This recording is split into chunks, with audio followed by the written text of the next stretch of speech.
Hello everyone, and of course this is IS 303, and this will be your introduction to your next case, Recorded Future. You'll need to watch the video, Mapping Ideas Worth Spreading, and check out the NPR story, Predicting the Future. There are links to these in the discussion instructions. This case is about predicting crowd behavior using big data. It's about predicting protests, cyber activism. It's about being able to predict beforehand the occurrence of the events, the specific time frame, and the location.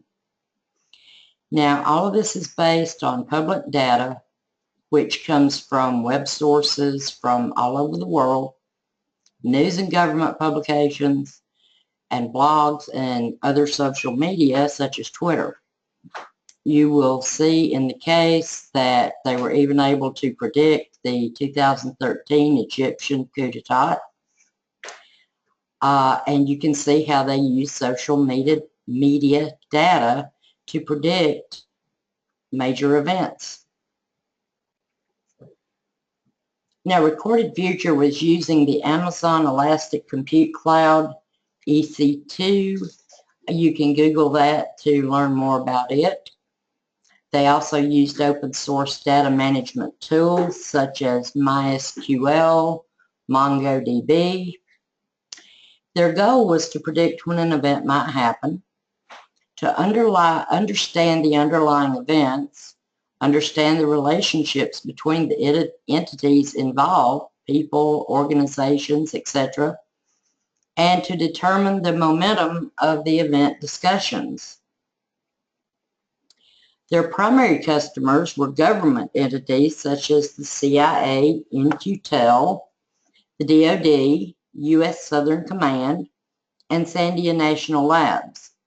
But they also had some commercial customers such as Procter & Gamble, GE, corporate security, and large organizations.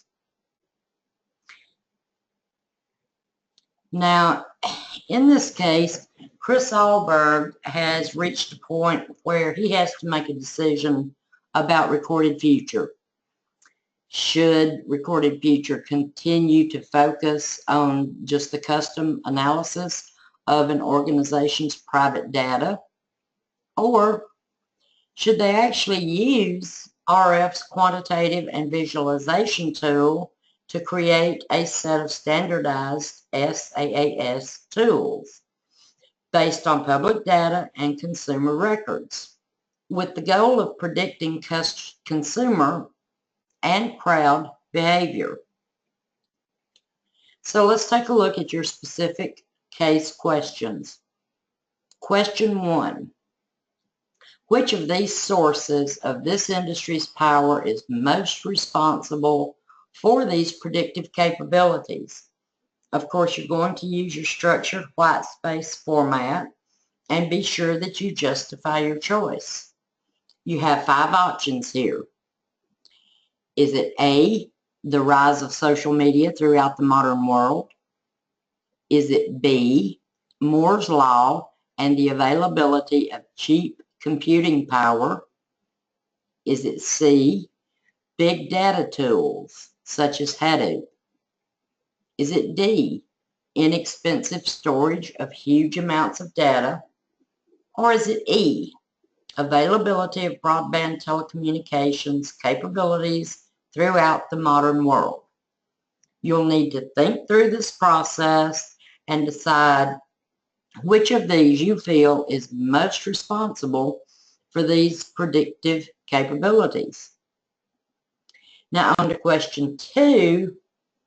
Which of the sources of the data broker industry's power is least responsible for the power to predict consumer or crowd behavior?